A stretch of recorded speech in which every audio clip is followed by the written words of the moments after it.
Hello there and welcome to another guide. All 11 repeatable primary quests in Eye of the North in one video. Take a look, this is what we are covering today. Of course I'll be doing this in hard mode and no concepts, no pecans and only heroes. Plus I will give you some tips and tricks at each quest. To keep the video somewhat short, I won't be explaining much of the builds I used. Also my character's build is something everybody can easily access and use. Guess what? A spirit spammer. So any /Ritu is a great way to go, and heroes are the current meta I believe, meaning a lot of Mesmers for DPS and shutdown, Soul Twisting Ritu for party-wide protection, Beep Necro for heal and energy management, and 2 additional allies for even more damage and anti-melee stuff. Anyway, if you are looking for one specific quest, check the timestamps in the description. Builds and other useful infos are also there. And I hope you will have fun watching a weird Hungarian talking in his crazy accent. Alright guys, let's do this. Our very first repeatable quest in the Hero's Handbook is called Against the Charr. This is a quite fast and easy one of the free quests which is actually good for speedrunning. So my tips are the following: display your Vanguard title for an extra 10 armor bonus for the whole party against Charr, and don't bother with those optional tasks, those are a waste of time. I mean, they can somewhat lower the number of fools in the last spot, but the whole process takes way too long, so it is not worth it. First thing first, go to Long Eyes Ledge and enter Grotmar Wardowns.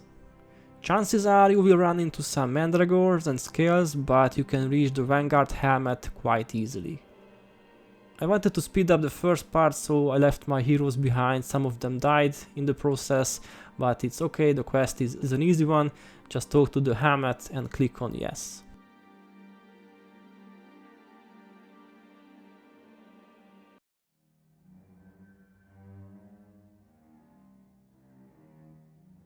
This will take you to the quest, and now simply turn 180 degrees and start clearing the charrs you find on the road.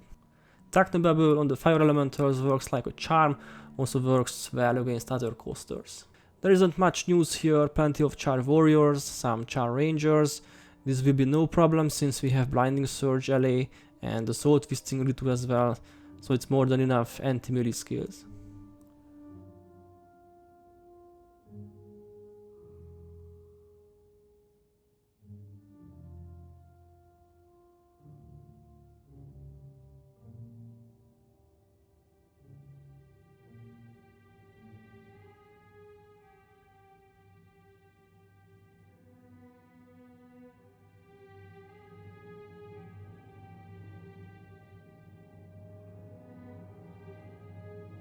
As you reach the beach area, slow down a bit and listen carefully. The map marker is close, but don't rush into this Charr camp, it's like a trap. Let the Devourer catapult come out first, it has a big aggro range, so it shouldn't be hard. This one has some AoE skills which can hurt if you aggro several groups at once. If you are fast, it can't hurt your team, then you can finish the Charrs group after group. Usually they come in groups of 2, so it won't be a big fight, but pay attention to the Charr elementals, don't let their Firestorm and other AoE skills hurt you.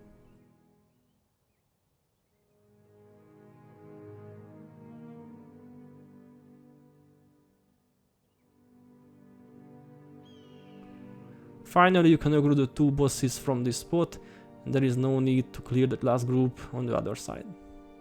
You can save a few seconds if you only kill the necro boss named Harvest Soul Rain, but the warrior one dies fast as well. Easy quest can be done in less than 5 minutes with a decent team. Moving on, our second quest is called Warban of Brothers. Now this is one of the long ones which took me around 20 minutes in hard mode. First of all, display your Vanguard title for the armor bonus and aggro carefully on the first part of level 2 and in the last part of level 3. These are my tips here. The quest starts from Doomlord Shrine, talk to Gron Fierceclaw and start the quest. This is the same place as the Cathedral of Flames dungeon, but sadly there are no Diasta Chalices, neither Rin Relics here.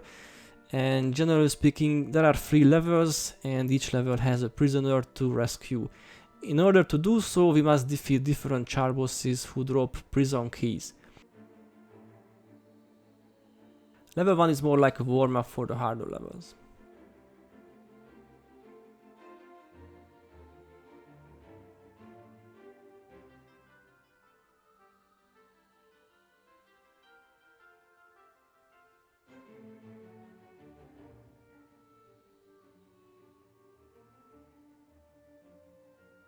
The Charr prison guard sometimes runs away, sometimes your heroes can spike him in time. In case he runs away, just follow him and he will stop after a while. Pick up the key and keep east.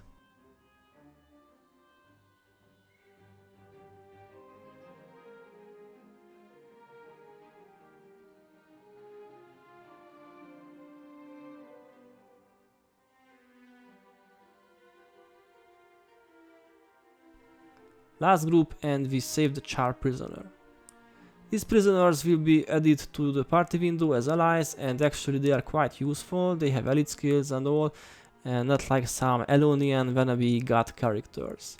To be honest, once you have Seer Fierce Rain in the party window, you can simply run to the portal and enter level 2, but since most of you will be doing this with heroes, best to go slowly and fight group after group.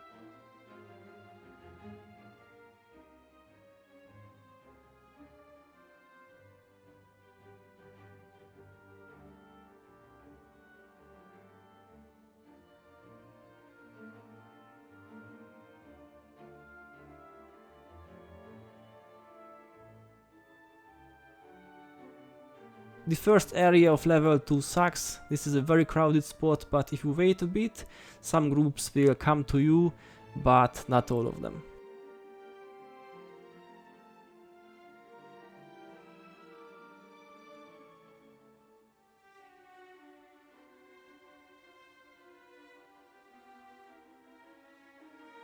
Sometimes the Charr act like one pile of meatball and don't want to come close. This is a huge handicap for them, since our AoE spells like E-Surge, Glimmering Mark, etc. will do great damage on all of them. Don't be afraid if the boss group joins the fight. This is a crowded area and Blinding Surge will do its job well. Also the Spirit of Displacement and Ineptitude work like a charm. Now get the prison key, use it, and Call Fierce Tongue will join the party. Once the dialogue shows up, you can go on, don't have to wait because of that. Plenty of Charr groups ahead, put Technobabble on the coasters and you will have a great time.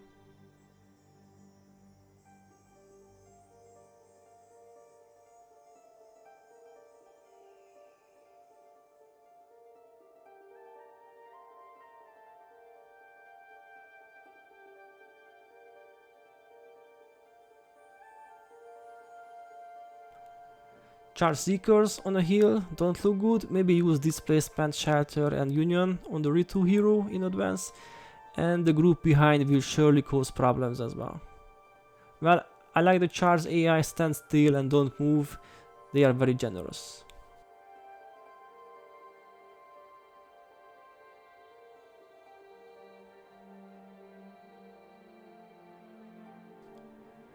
This is the last room of level 2 and it's full of spiders, so just clear as much as needed and run to the portal.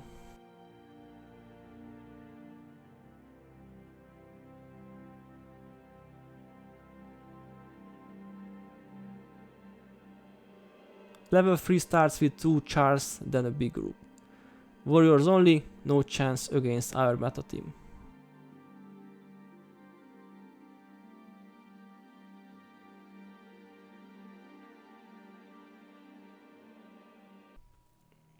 Get the key and use it on the prison lock. Continue the clearing till you find the last Charr ally, One Fierce Heart.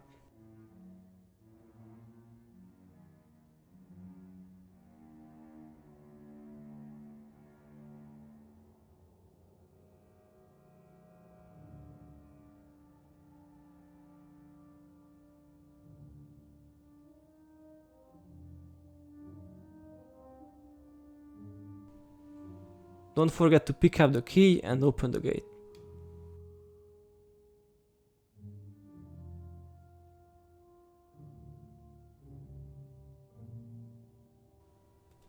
Another Charr prison guard, it will run away of course, and there is no crippled or other type of snare in our team.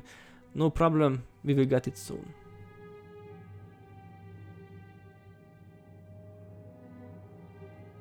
Now finish the boss, get the key and use it.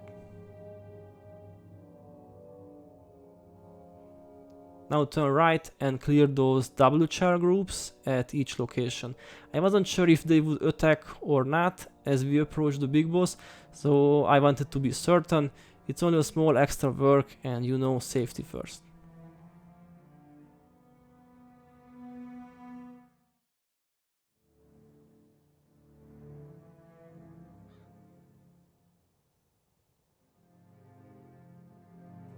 Okay, let's stop the clip here for a moment. Maybe if your DPS is great, you can kill the last boss called Flame Master in time, but if you are not fast enough, you might wipe here since there will be additional enemies here and quite OP ones too. So don't YOLO this time, let's do the slow and smart way instead. So catch the small groups first, then regen and wait a bit. You can deal with the Charr effigies after and the boss in the end.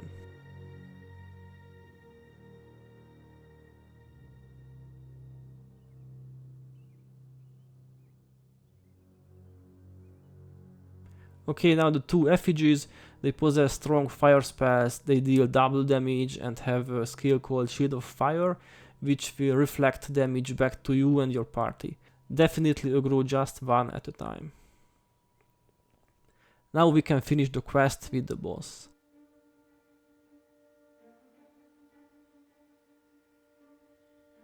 See? This is a slow but smart way, no hero deaths, no rush shrine, just another satisfied customer. Assault on the Stronghold is quite a difficult quest in hard mode.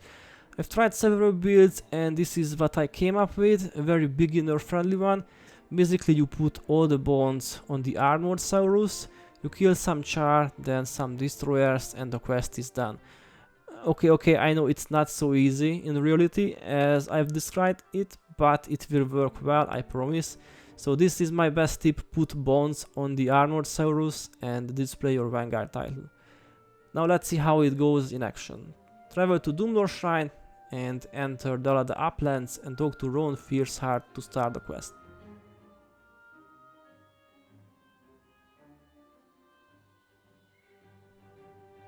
Skip the intro and capture both Siege Devourers and destroy both groups and protect the Siege Devourers till the Armored Saurus arrives. Actually, you can order the Devourers to attack either the gate or the bluffs. I haven't done that, it's up to you. With this Bonder build it doesn't really matter, you will see the dinosaur will be really tough and it can tank those archers for long. Both the Charr warriors and both the Charr rangers will respawn quite fast.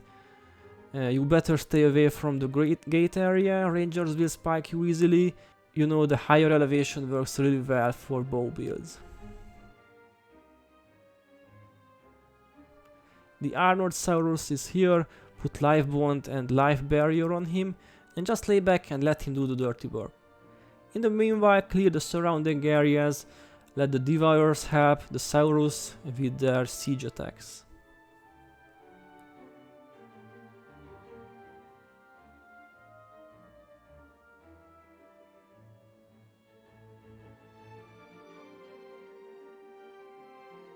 Alright, the gate is open, now you can remove the bonds and deal with the Charr Rangers, they won't respawn anymore.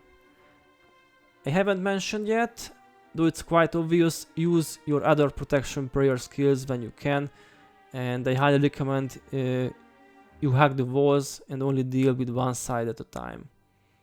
Plus micro the defensive spirits, because these rangers hit like a truck.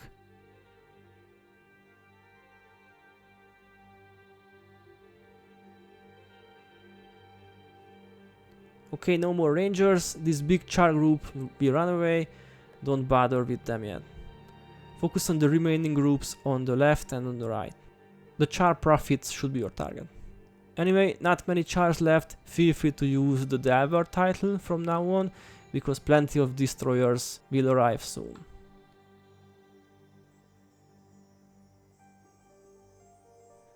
Advised to wait a bit here on top of the stairs. As the destroyers arrive, the Charr will attack them too, and we can simply defeat the leftovers. Two birds with one stone.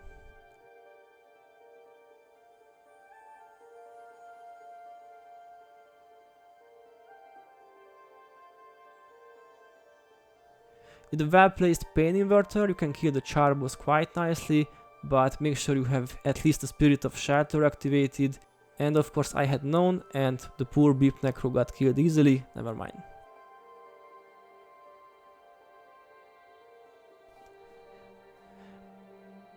And now this is the last group and finally the quest is completed. This was one easy way to complete the Assault on the Stronghold quest, but guys, remember, if you don't have the bones you can still have the Saurus, but make sure you don't stay in the central area.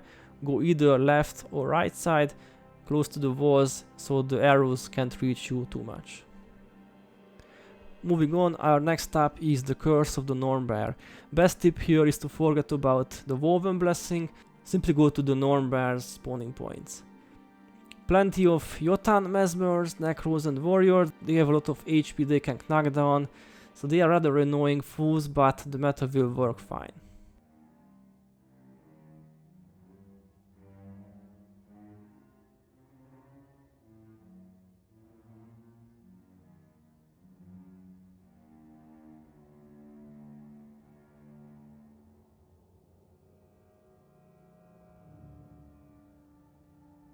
So don't follow the map marker, follow me instead.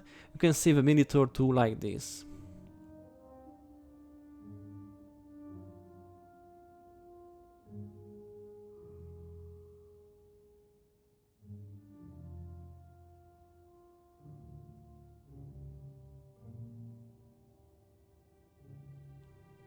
After the Mandragores we reach the first spawning point, but don't fight the Nornbear yet.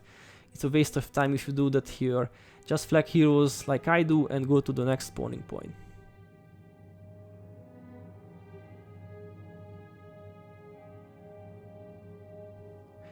This is because you can't beat the Nornbear anyway, we just trigger the different spawning points and we kill him in the last area.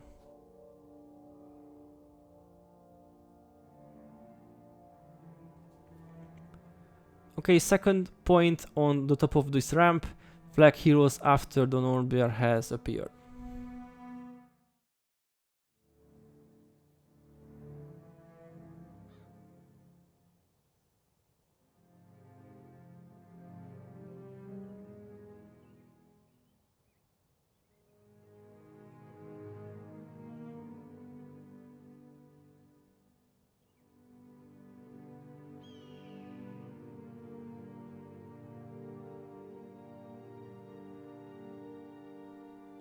After these Jotuns we finally reach the Rest Shrine and actually the last third spawning point. Luckily there is no more, you can put down spirits now and prepare for the big fight. The Nornbear will give up fast, he might vanish a few times but he will always come back. And by the way, this quest can be done quite fast with the Shadow Form Runner, one of the free quests which can be used for speedbooking, and you know, I might cover this topic in the next video. To start the next quest, called A Gate Too Far, travel to Olafstead and talk to Olaf. There is no extra tips this time, just display either the Norn title or the Delver title. There are plenty of destroyers here, the extra damage might be more useful than the extra HP. Anyway, this is a free level quest. In the first part we got to fight several ice elementals, ice imps and so on. You know, the usual stuff in these Norn frozen areas. Good to know the Norn NPCs can die, that doesn't mean game over, they will resurrect themselves after some time.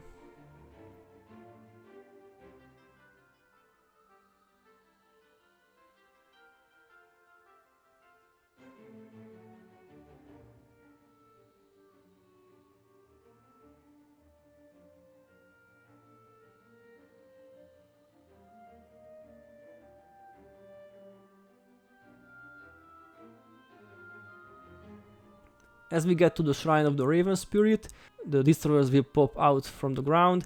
There is one special destroyer which is worth a few notes. The destroyer Tremors can make our lives quite difficult due to their knockdown skill. Luckily, if you don't go too close, meaning not in earshot, they can't knock you down. Maybe I could have said this at the tips part, never mind, just stay away from the Tremors and let the heroes and spirits deal with them from a distance and you will be fine.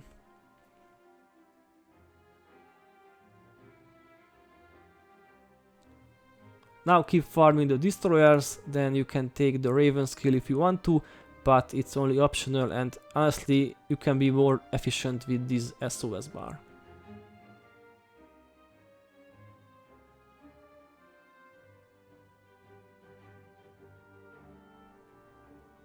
That's it, you get a nice morale boost. You can update the Raven Blessing now if you feel like that, or simply leave the room and continue to level 2. Of course there will be extra pop-ups, tremors and other types. Focus on the tremors first, they deal big AoE damage, plus the knockdown hurts as well. Technobabble helps a lot, use it as often as you can.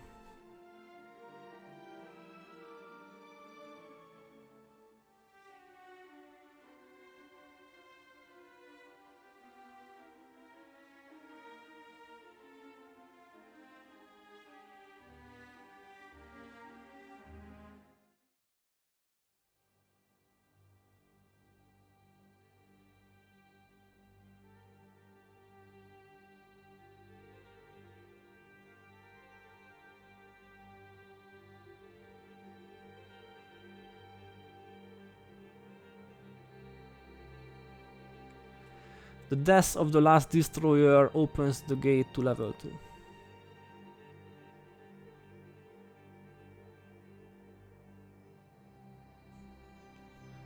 Level 2 begins with some weight tiers, but they get smashed by destroyers fast. Actually, this is good news for us, less mobs, faster progress.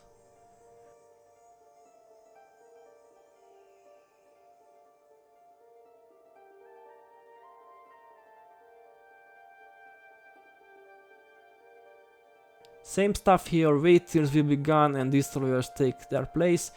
And actually this was level 2, the gate will be open now, and you can do this level very fast because only 2 groups to deal with.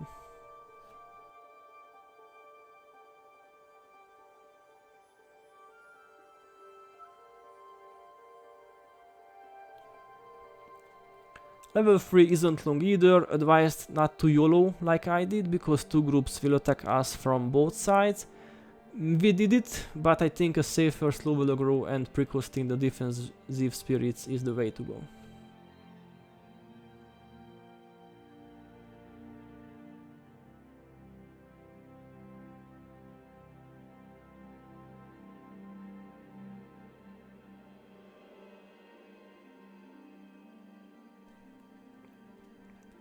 After this group we reach the last room, and that's the arch enemy here, the Azure Undergate.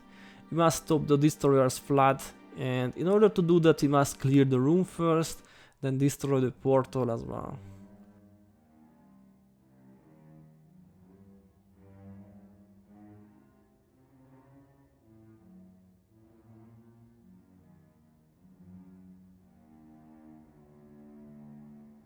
But the portal has a lot of HP, and every now and then a new destroyer will be summoned.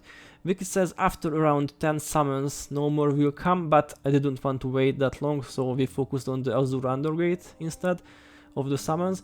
And you know, the summons will be hit by the AoE skills too, so 2 things at the same time.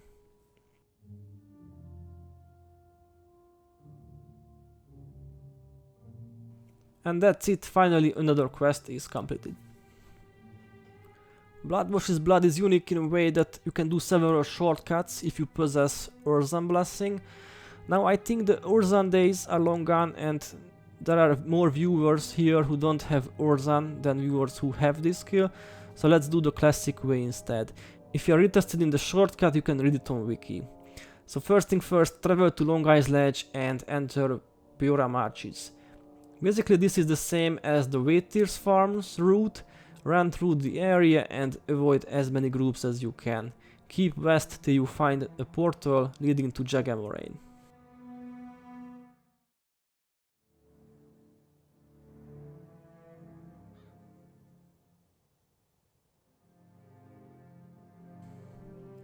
Now find the sacred altar and try to capture it without killing too many Weight Tears.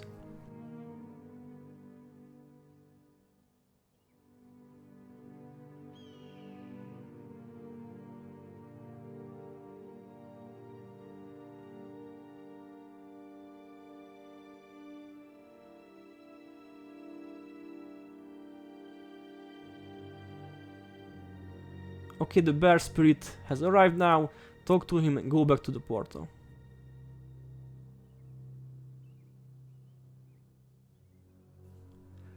Plenty of Charrs again, don't forget the Vanguard title for the extra 10 armor for the whole party.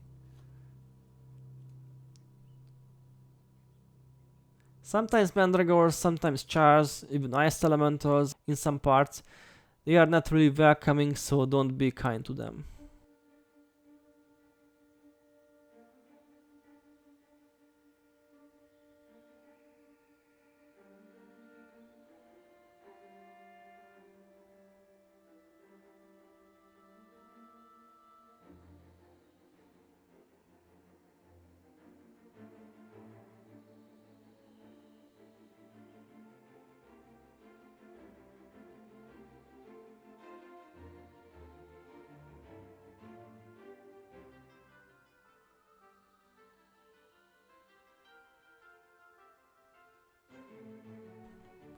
Okay, we are getting closer to the Shrine of the Bear Spirit, meaning it's time to slow down.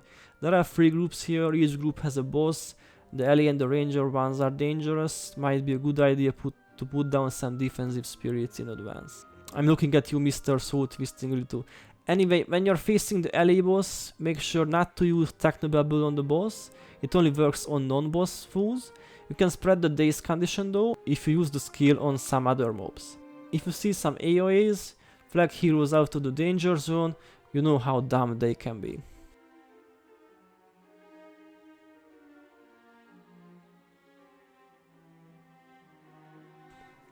Okay, ranger boss next. Luckily blinding skills and blocking skills will do the job well. Warrior boss lastly, it's not a problem. This time we need the special skill. Just talk to the shrine and get the Urzan aura. Actually this is quite a good one, great damage and extra HP, extra armor too.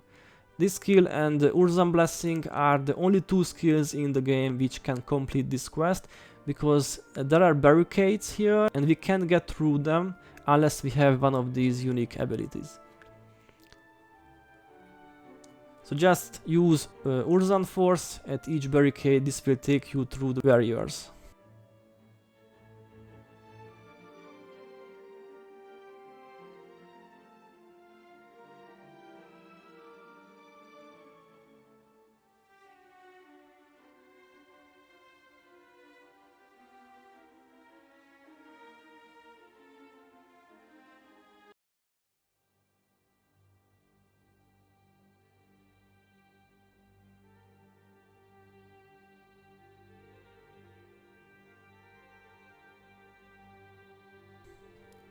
Finally we reach the last part, the deepest part of the Charr fort. Get ready for several big groups here. Some of them are allies, some are rangers and mesmers, some are warriors and mesmers in mixed groups. The mesmers can resurrect their dead allies, but don't let them do that.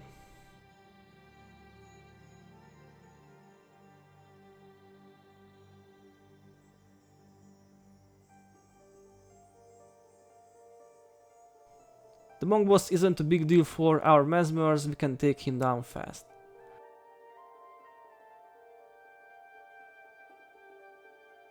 After that, finish the last group and the quest will be completed.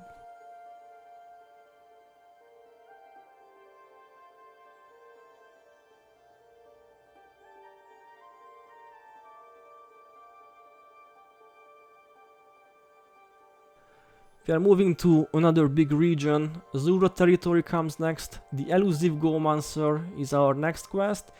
Not many tips to say here, just activate your Azura title for the extra energy cap. Okay, first thing first, travel to Ratasam and enter Magus Stones.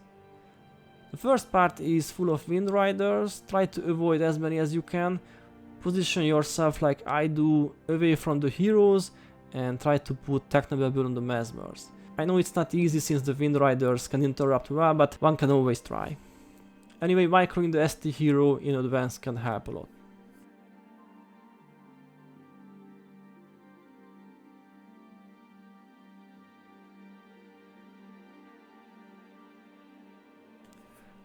After the riders, some change of scenery, new types of monsters, these are called crates.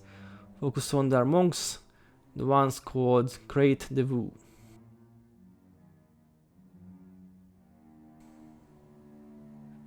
Now keep west and only destroy the necessary groups unless you want to vanquish the whole area.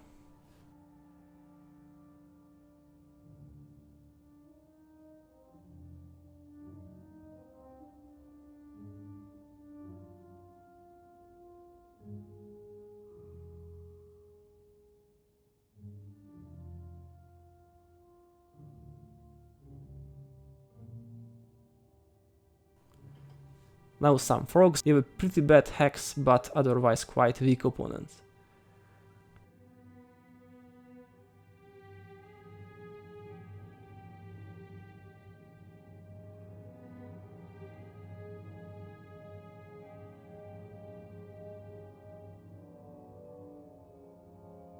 And finally we reach G.O.L.E.M and we can start the quest, talk to him, go through the bridge and enter the portal. By the way, it's good to know there is another portal nearby, but that's for the dungeon and not for the quest. Once inside you will see a lot of golems. They look friendly at first, but as you activate the worker golem, most of them will turn hostile. They are level 20, so it won't be a big challenge.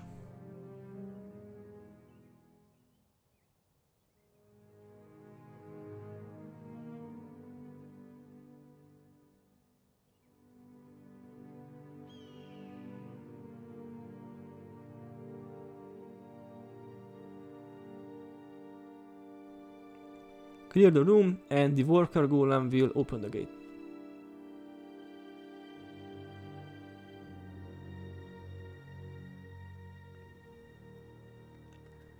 In the next room we must pull the lever to open the gate to the next level. Sadly this triggers the golems and we must fight our way to the portal. Only tip I can give you is to go slowly and don't aggro all of them at once.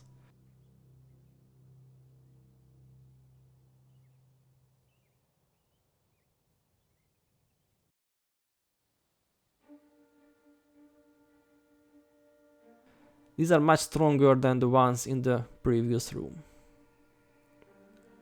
At the end you can risk a run to save a minute or two. You can even use spirits to distract the golems.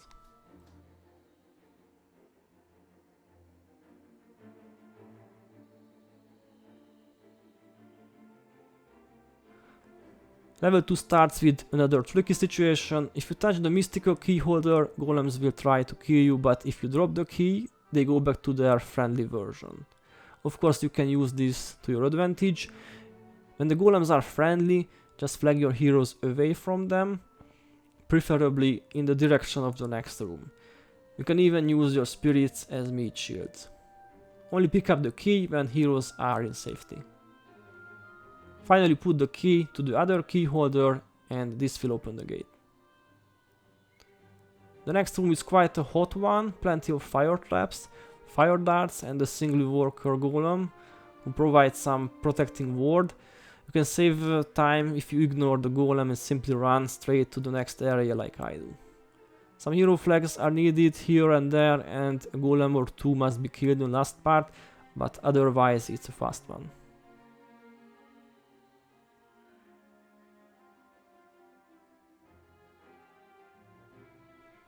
Now get up the stairs and you will see even more golems.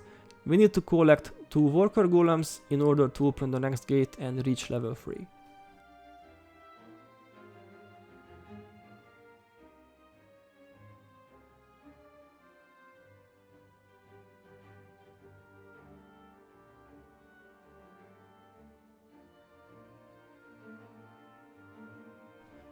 Bring the worker golems to the gate, but destroy the sentry golems first.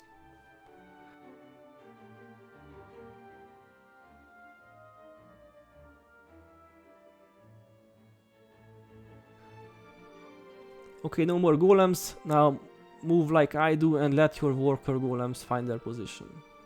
Finally the gate opens and now we must deal with the indestructible golem. You can't really damage it under normal circumstances, but luckily the Flux Matrix can.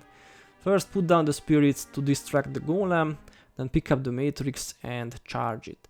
Now simply drop the matrix at the golem, it will do huge amount of damage. Then repeat the process 2 more times and the golem dies and you can go to level 3. Final level, very short one, a few sentry golems and that's all.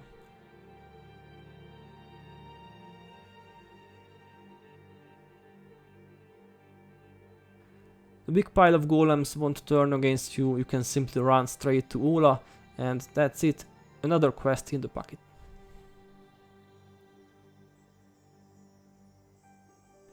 Finding the Bloodstone is our next destination. 3 levels, Zero territory, so display the title and go to Ged's encampment, then enter the portal leading to Sparkfly Swamp. Raptors and other dinosaurs roam this area, and it can be dangerous in certain parts. You can either go slowly and go group after group, or YOLO through the whole map till you find the Bloodstone. The entrance is not far, and to be honest, I've had enough by now, so I left my heroes behind. This also works, they are great meat shields actually, and at least you can save a minute or 2 with this YOLO tactic.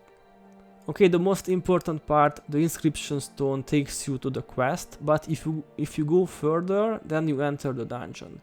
This is the biggest difference between the two, same map, similar monsters, but this time let's focus on the primary, so click on the inscription stone. Level 1 starts with some spider looking monsters. These are easy targets, but after them be on your toes because these incubus can be deadly in big numbers.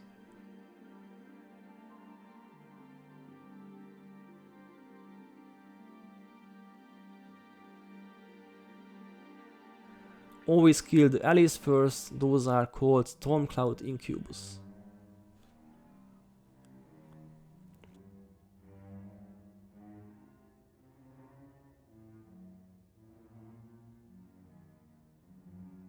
Here you can see a confused warrior and his 7 virtual friends going back to the right path. No worries, it was just a small detour, and guess what? Even more incubus here. A Spirit of Shatter in advance, that's a good idea against these creatures. I haven't mentioned yet, but on each level there is an inscribed sentry, which is basically an Atin boss, a warrior boss, and these creatures are important for Ged and Livia, so we must kill them in order to progress. After the incubus group, we can turn left, defeat another group, then enter level 2. Ged will open the gate.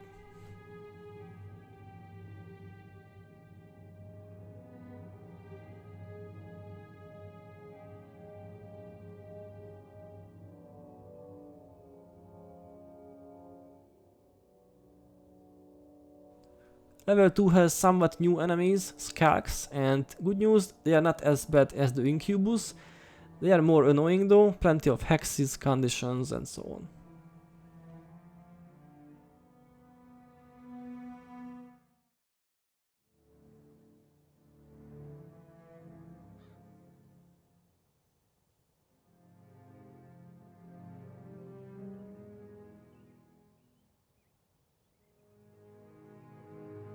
Big Incubus group ahead, so precast the defensive spirits if you feel like it.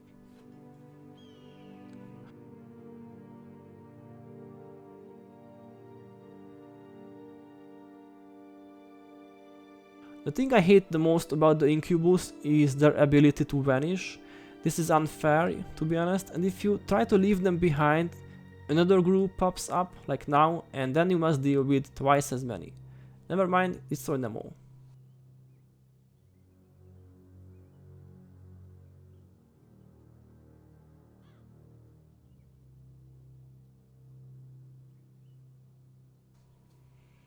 Spirit of Displacement comes in handy in the next part, like 10 skeletal hounds will rush in our direction.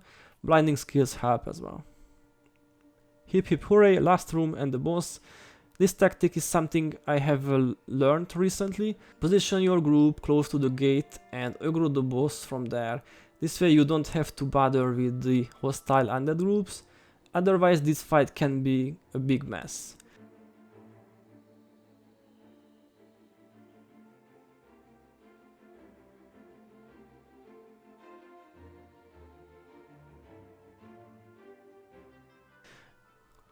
Livia and Ged will do their thing again, get the inscription, and we can enter level 3.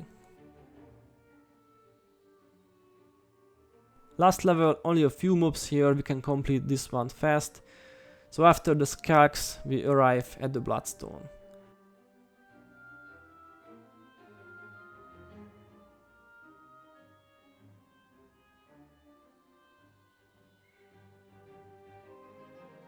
There is a necro boss at the end of the cave and some enchanted weapons around it. Definitely precause the Estive spirits and aggro them. If you don't go close, the enchanted weapons won't be fighting you at all, this way you can kill the boss easily. These other enchanted creatures on the left and on the right side will also turn against you, but this shouldn't be a problem for a decent hero team. So that's it, finding the Bloodstone completed, only 3 quests to go. Genius operated Living Enchanted Manifestation, or simply Golem is the next quest. However, we are in the Azura territory, rather display the Delver title to deal a bit more damage against the destroyers. You can display the Azura title too, but I think the extra damage helps more. Anyway, go to Ratasam and find an NPC called Memp and start the quest. Skip the intro and go to the map marker. So we are going to defend 2 golems against the incoming destroyer groups, and this Signato Spirits build will help a lot since you can place spirits on both sides and save precious time like that. So just go from one side to the other side and vice versa till the golems get ready. There is a bar on the top left side of the screen, this shows the progression. Anyway, there is an extra ally on both sides, both Ged and Ola can die, it's not a game over thing, and they respawn when there are no enemies in range. I'm gonna speed this up, it's basically the same thing for several minutes, really just try to be fast and clear both sides till the bar fills up.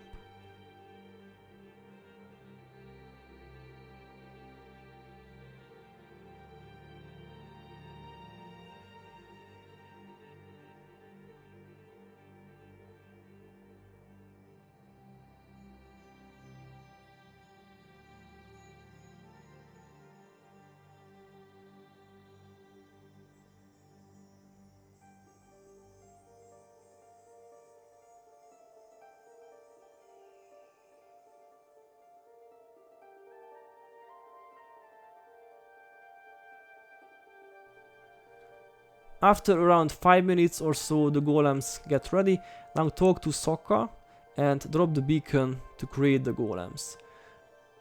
Do it on both sides, and actually these golems are quite useful since they can both heal the whole group and damage the destroyers as well. Once you have your pair of golems, follow the map marker but go slowly, there are moving groups every now and then, and don't fight range fools from the lower elevation, that hurts badly.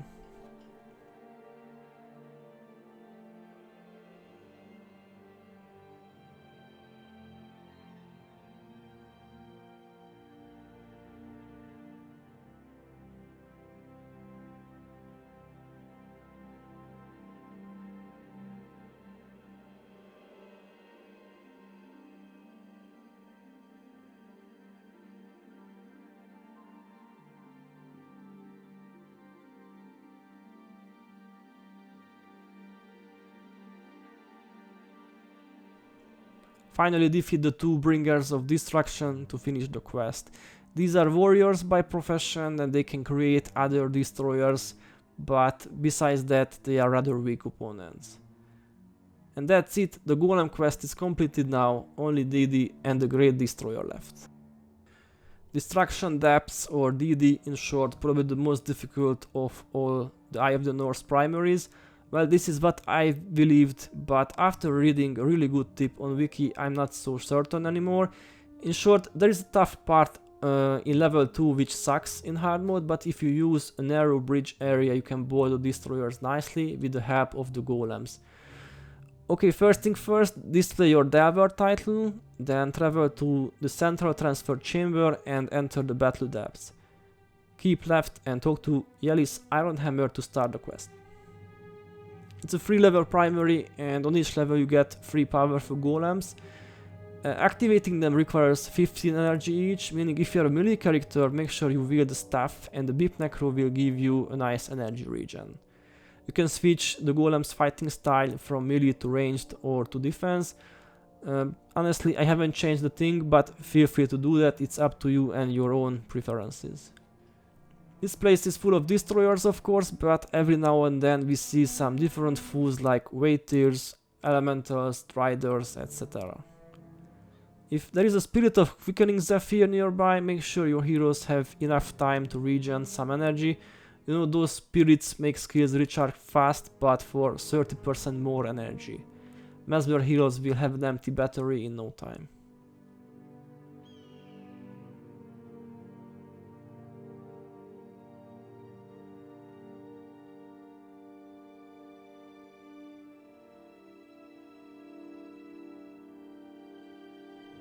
This gate will open automatically, only a matter of time. Guess the NPC's dialogue is also related to the opening, and there are more destroyers inside, and we must look for a missing vanguard unit. Well, they are here, it wasn't too hard to find them.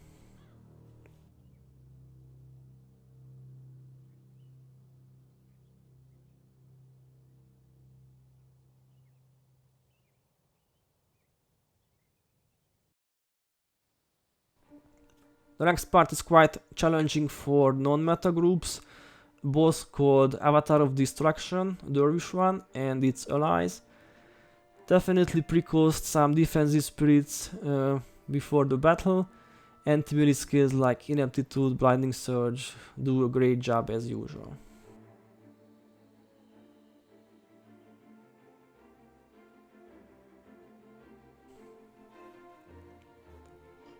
We must continue to vanquish now, plenty of destroyer of thoughts and lives, or in other words, mesmers and allies here. Put Technobabble on them, they don't like the dazed condition at all.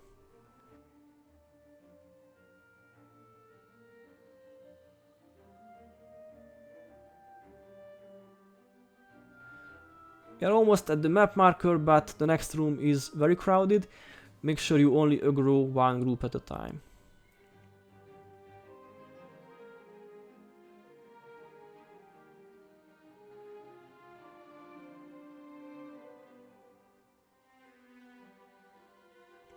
Once the gate opens, you can run through the portal and save a minute or two.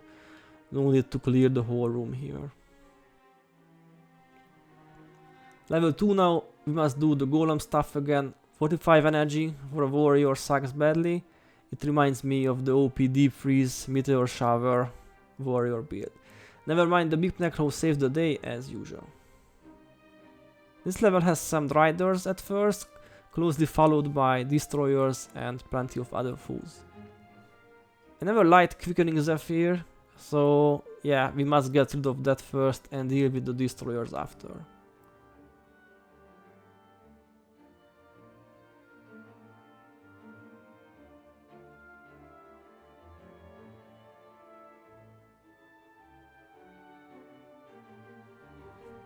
Riders again, I see stalagmites behind them. Defeat both of these groups and listen carefully. The next part can be very difficult if you stay at the Norn NPCs. This area will be overwhelmed by the destroyers quite fast, and chances are you can't kill the mobs fast enough and you will die. Of course there is a rush shrine here, so it wouldn't mean game over, but there is a much easier way. Let me show you.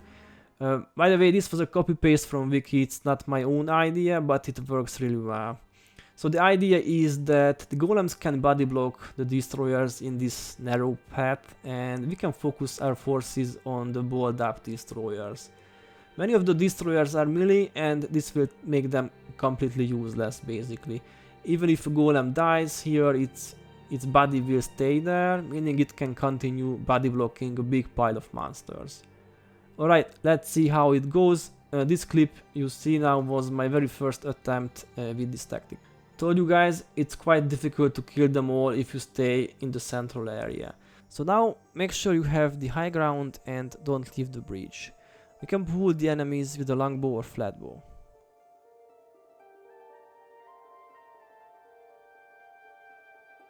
The Golem 2.0 melee is quite far away from us, but actually it's a good thing, it will do the trick nicely. I guess you see it already, the Golem body blocked all of the destroyers now.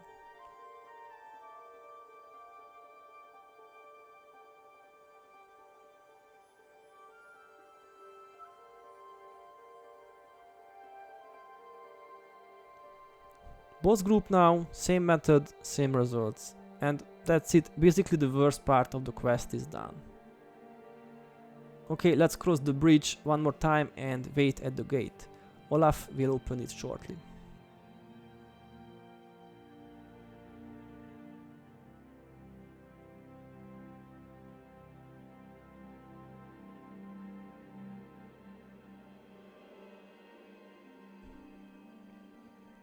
A few more groups, then stone dwarfs and the portal.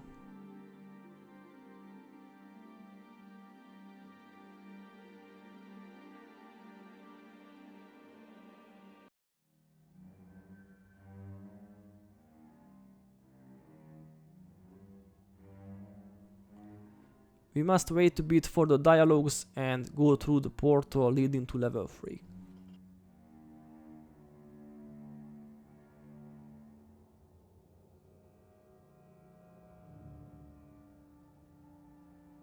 This is the last level, start with the Golem activation first.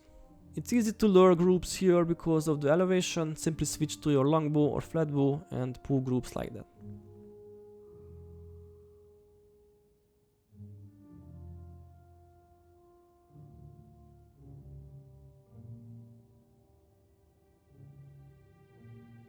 There is a giant boss in the center, but don't aggro it yet. Put the group on the left first and deal with the boss after. Now I can say a few words about the boss. It's called the Disc of Chaos. It has over 20,000 HP, one of the highest of all bosses in the game. And it is an elementalist by profession, but it can drop a warrior tome according to wiki, so it's quite a weird one. And it uses fire magic spells, which hits like a truck, of course, but knockdowns and interrupts are very efficient against it. So rule of thumb, Spirit of Shelter must be active during the fight, unless you want a hero death or 2. And I think it took us around 2 minutes to kill the boss, and after that it's a walk in the park. Similar groups as before, but you'll be fine.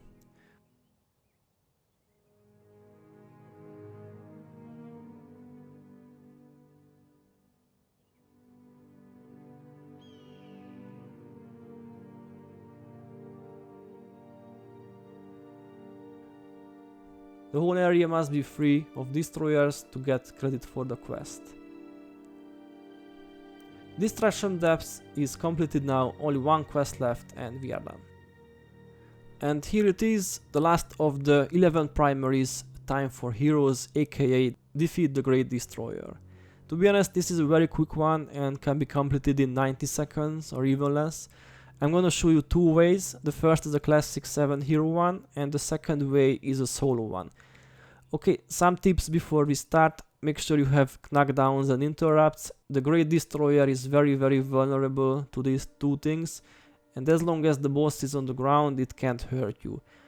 Furthermore, the boss has plenty of long activation skills like Lava Wave. The boss's only healing skill is a 2 seconds long one. It's quite easy to interrupt, or even Searing Breath, 3 seconds long.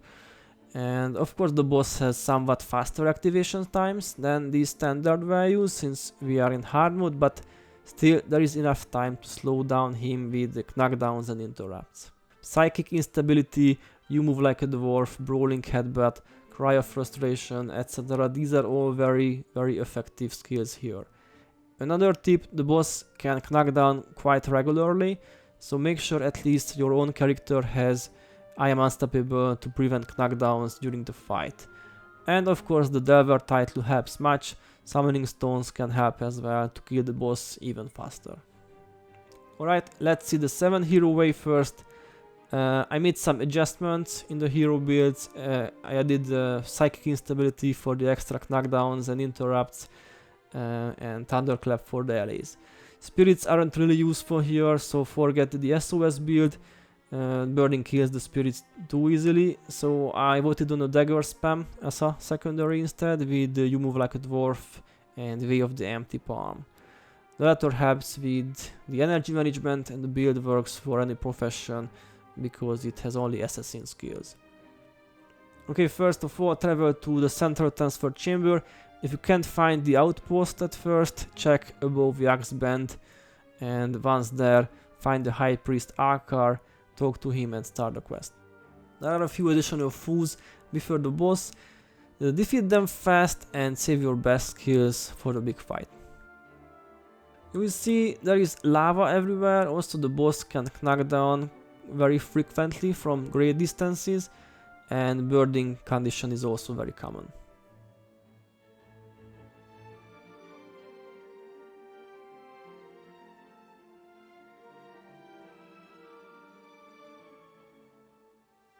After the ranger, get ready for the boss. Activate I am unstoppable when you aggro, have your elite skill activated, and spam your dagger skills like crazy. Use Brawling Headbutt as often as you can, and pay attention to Lava Wave. This is the only skill that must be interrupted at all costs, or the boss gets his HP back to max very easily. You know, the boss gets immunity to all damage for a short period of time, and trust me, you don't want to do that. Otherwise, the Great Destroyer isn't too tough, has only a few thousand HP, and it took us only 19 seconds to kill him. The quest is completed, and you can get your green weapon if you have done this for the first time, and now you can turn in your hero's handbook as well. Okay, last but not least, let's see a solo build with some bonding heroes. My character's build is the same actually, but the heroes are very different this time. One Paragon hero to run fast to the boss and counter the damage loss with fallback and incoming. 2 monk heroes to get enough damage reduction and heal to survive the fight. 1 monk hero has maximum protection prayers and smiting prayers, and has skills like life barrier, life bond, strength of honor, vital blessing, and Balthazar spirit. Basically you get a lot of damage reduction with these, also extra HP, and you deal more damage, and you gain energy and adrenaline when mobs hit you. This is quite OP stuff for a melee character. And the second monk provides spell prevention with the Spellbreaker. It's mostly to counter the allies in the first part, later you won't need Spellbreaker. And there is also HP regen and the Vigorous Spirit to heal yourself while attacking. Okay, this is what to do. Put all the bonds on your character and run as close to the lava as you can. Stop at the edge and micro all the Paragon Shouts on your character, then micro Spellbreaker and Vigorous Spirit too. Activate I am unstoppable and run straight to the boss. Maintain Way of the Empty Palm and use the dagger skills on recharge. Also use Brawling Headbutt and keep You Move Like a Dwarf for Lava Wave. If you do things right, the boss dies after around 30 seconds. Fun fact, even with all the preparation, the bones, microing, etc., I've still managed to do it in sub 90 seconds, so it's only a few seconds slower than the 7 hero way. And that's it folks, this was my hard mode 7 hero no concepts I have the Norse guide. Hope you enjoyed it. If you did, please give this a thumbs up. It was a huge project of mine, took me a lot of hours and editing to finish this one. And as always, thanks for watching and see you next time.